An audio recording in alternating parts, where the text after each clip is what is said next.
Nous nous trouvons sur le site du coteau calcaire de Obergeilbach, un site exceptionnel pour sa faune et sa flore.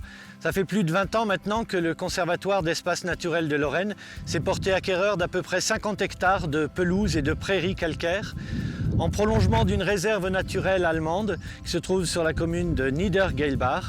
Aujourd'hui, je vous emmène à la découverte de plantes exceptionnelles, les orchidées.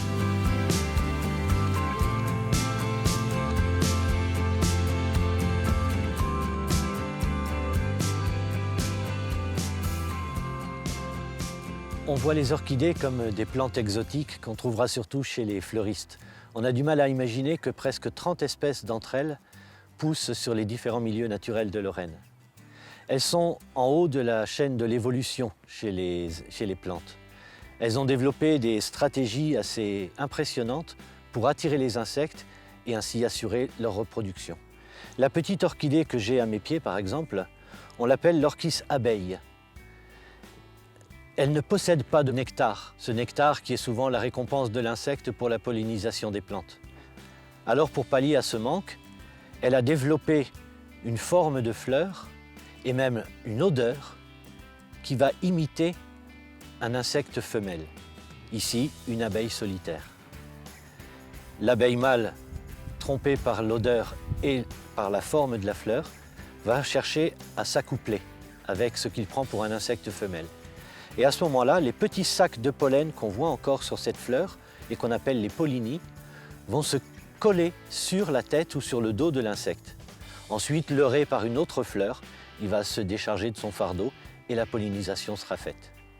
Mais l'histoire ne s'arrête pas là, parce que une fois la fleur fécondée, elle se dessèche et des graines minuscules, plus petites que des grains de poussière, vont être dispersées dans le vent. Quand elles vont se déposer sur le sol, elles n'ont pas de réserve de nourriture comme un grain de blé et donc elles vont devoir utiliser la source d'énergie que va lui apporter un champignon pour réussir à germer.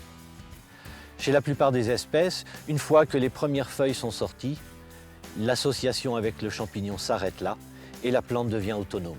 Elle va créer un bulbe qui va lui permettre d'année en année de refaire des feuilles et des fleurs.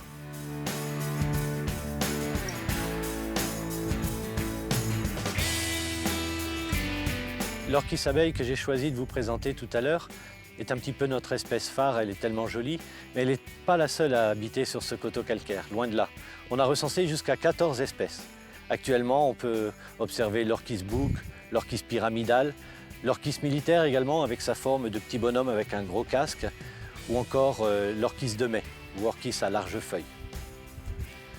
Ces espèces méritent d'être protégées, vous vous en doutez bien, et donc leur espace de vie également.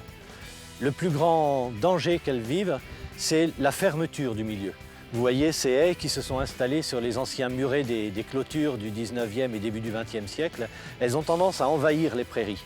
Et donc notre travail au Conservatoire d'espaces naturels de Lorraine, en tant que gestionnaire du site, va consister à maintenir ces prairies ouvertes pour maintenir la biodiversité qui se trouve sur ces coteaux.